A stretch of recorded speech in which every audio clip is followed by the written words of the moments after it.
continua aqui com o Fernando Loureiro, médico veterinário, CEO da empresa Rubertanque Brasil e especialista em água para gado de produção de corte e leite, né? Agora tem uma bateria de perguntas para ele responder. Antes, porém, eu queria destacar, não sei se você se lembra, semana passada ou retrasada, eu estava batendo um papo com meu amigo Zé Calixto, originador lá da Friboi de Campo Grande. Ele saiu da Cidrolândia, aquela fábrica enorme lá.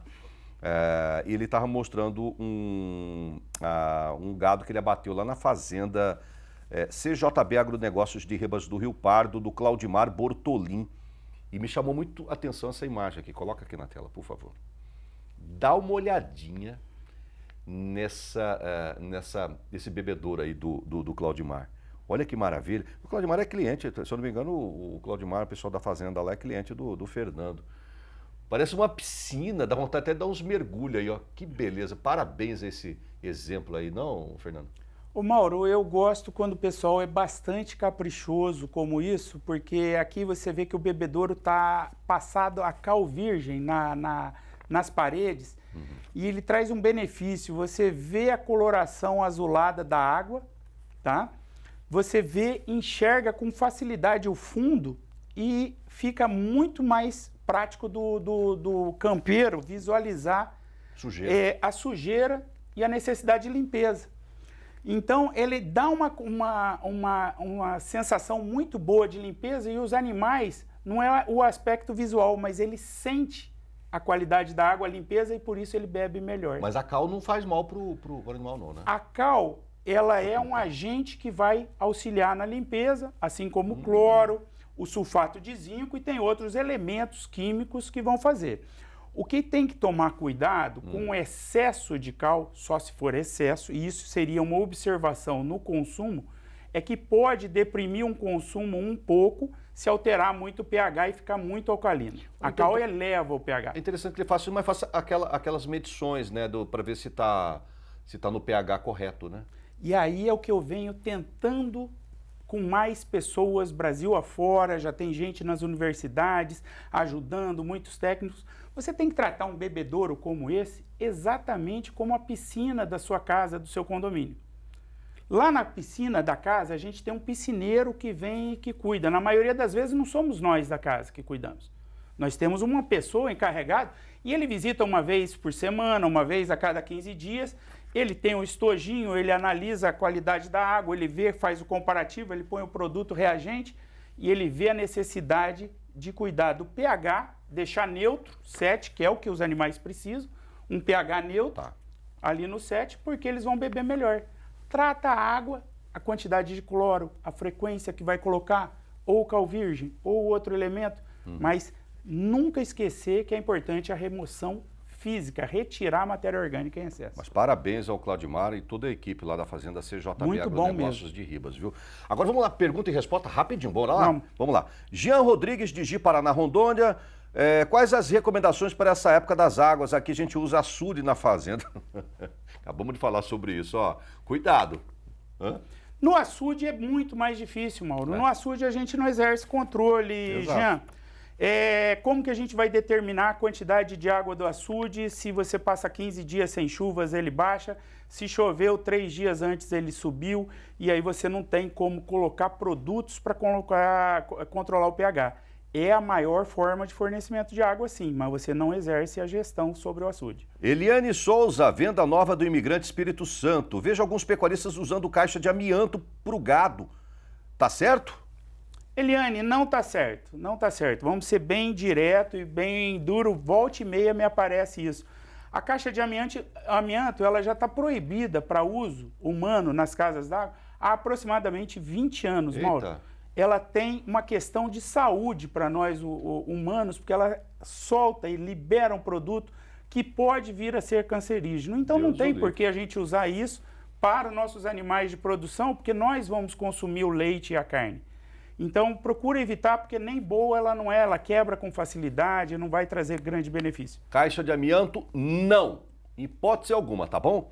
Paulo Schmidt, de Espumoso, Rio Grande do Sul.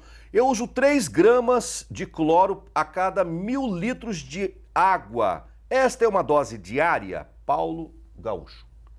Paulo, perfeita a dose, mas não há necessidade de ser diária, Mário. Ô, Mauro, como a piscina, a gente está mostrando a imagem de uma pastilha de cloro. Essa pastilha é de lenta liberação, ela fica dias degradando na superfície da água. Vocês verem que adaptaram ali o macarrão, é aquele espuma de hidroginástica, ela fica vários dias. O cloro granulado, ele vai ter uma ação muito rápida, não tem necessidade de ser diária, pode ser semanal. Mas a dose está certinha, de 1 a 5, 3 é a média, tá ótimo. Que ótimo. Um abraço para o Paulo, para o Medeiros de Açailândia, Augusto Pedrazzi.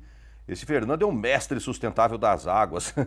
Eliseu Teixeira de Araújo, Paulo Oliveira lá de Boston, nos Estados Unidos. Será que o Fernando tem conhecimento de como é que é o fornecimento de água aqui nos Estados Unidos? O americano dá água boa para o seu boi beber? Mauro. Ele é mais caprichoso que nós aqui no Brasil? Não é.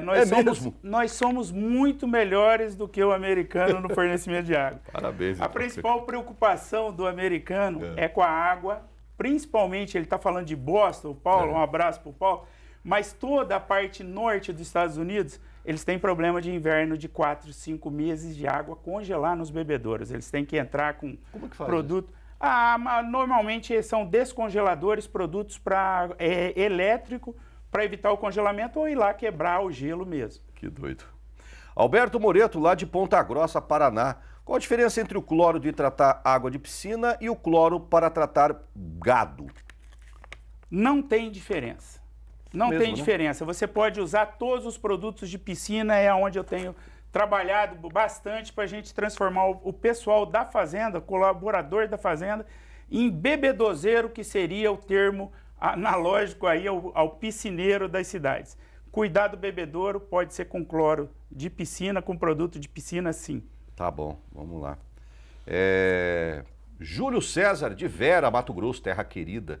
Você indica o mesmo tamanho do bebedouro para o creep feeding? Acho que aqui é aquela coisa, nós vamos começar a falar agora há pouco sobre isso aí, né? O negócio da altura lá, mas você deu uma sugestão, dar uma levantada no pé de boi ali para... Essa preocupação é genuína, é boa, já tem pessoas fazendo. O creep watering, Mauro. Creep watering é botar um bebedouro exclusivo para o bezerro dentro do cercado que as mães não entram. Do creep feeding. Aí, ó, boa.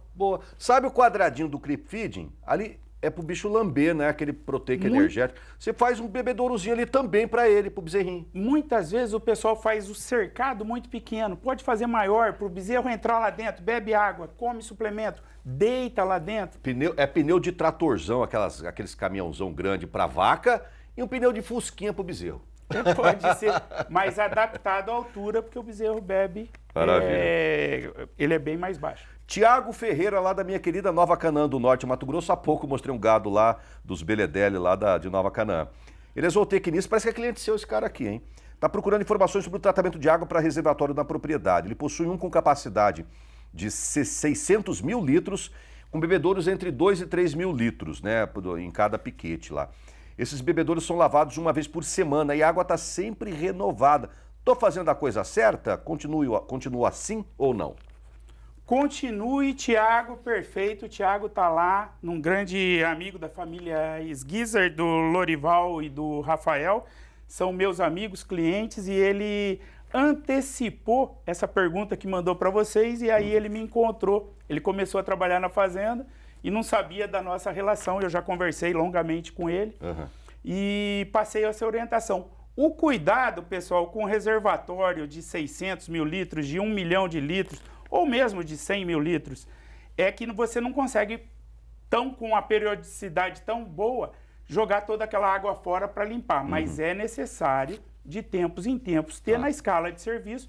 E aí sim, no reservatório, Mauro, como uma piscina grande de clube... A ficha que você está disponibilizando no programa de hoje é capaz de tirar essa dúvida do cara. O pessoal vai anotar e vai passar a saber, porque senão a gente fica achando. Ah, você se lembra, eu fui numa fazenda, Mauro, agora, recente em Ribas do Rio Pardo, e o pessoal falou, você se lembra que nós lavamos esse bebedouro? Aí o funcionário campeiro falou, não, chefe, eu estou aqui na fazenda há 2 anos e meio e aqueles bebedouros, desde que eu estou aqui, nunca foram lavados. Aí ele falou, não, nós lavamos, sim, aquela vez. Pois é, mas lavou quando estava o Francisco. O Francisco já saiu da fazenda há 3 anos. O cara queria passar a perna no você? Não, é porque não anota, não é passar perna. O pessoal não tem o dado anotado. Tem o controle. Não tem um O controle de tempo nada. está passando, ele nem se liga. E com a ficha, você passa para. Você foi lá abastecer coxo, foi olhar a cerca, você anota. Tá. Olhei o bebedouro. Vamos lá, Matheus, lá de Vitória da Conquista, Bahia. O cara tá querendo jogar gesso ou cal numa água barrenta. Aí a aguada natural é açude e pode ajudar o gesso a sedimentar a sujeira no fundo. Ah, tá. As águas calcárias, elas ficam mais transparentes, só que a quantidade de cal que você vai ter que jogar, ou calcário, num açude, conforme o tamanho dele, é muito grande, é muito absurda. Então, seria mais interessante começar a pensar em canalizar essa água para um bebedouro artificial e cuidar dela. Última pergunta, Esther Moreira, de Colinas do Tocantins. Cloro mata as bactérias do rumen, do boi?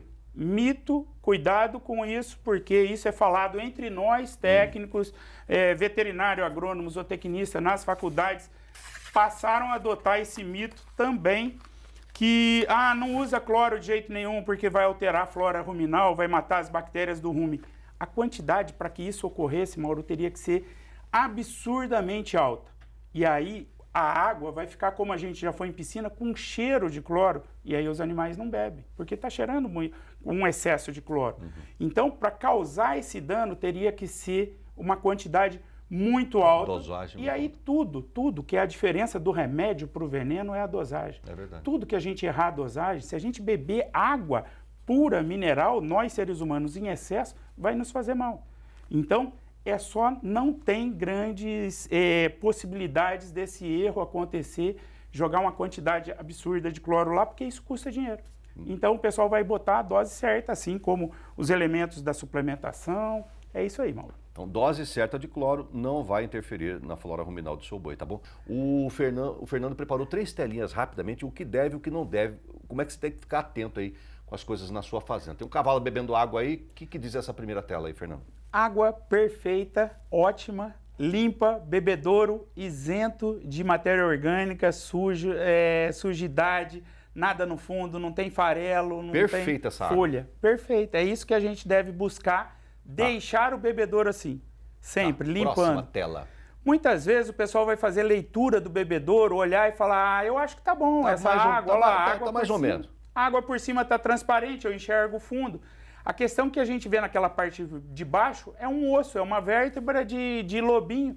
Você tá brincando? E isso aí é um proliferador, um causador, um possível agente de contaminar a água com botulismo e disseminar para todo o Ó, rebanho. presta atenção, tá? Nem tudo que você bate o olho assim é o que realmente... Você tem que ser detalhista, por isso é importante a leitura da Então, água, viu, quando a pessoal? água, o bebedouro está nessa condição, que o fundo já tem uma boa quantidade de matéria orgânica, de folha que os animais trazem na boca, mastigando e ruminando, e aí você já vê que o lodo está grudado, está sedimentado, é questão de tem que limpar. E essa é uma água que, pelo amor de Deus, a gente encontra com uma Opaca, frequência. Essa aí, nem pensar. Essa água, ela tem o cheiro desagradável de longe, Mauro. Botou a mão na água, você vai sentir, a água é completamente verde, turva, você não enxerga nada. Não deixe chegar Então- a esse ponto aí. Bateu o olho, sua água da sua pilheta, do seu bebedouro tá desse jeito aí, ó.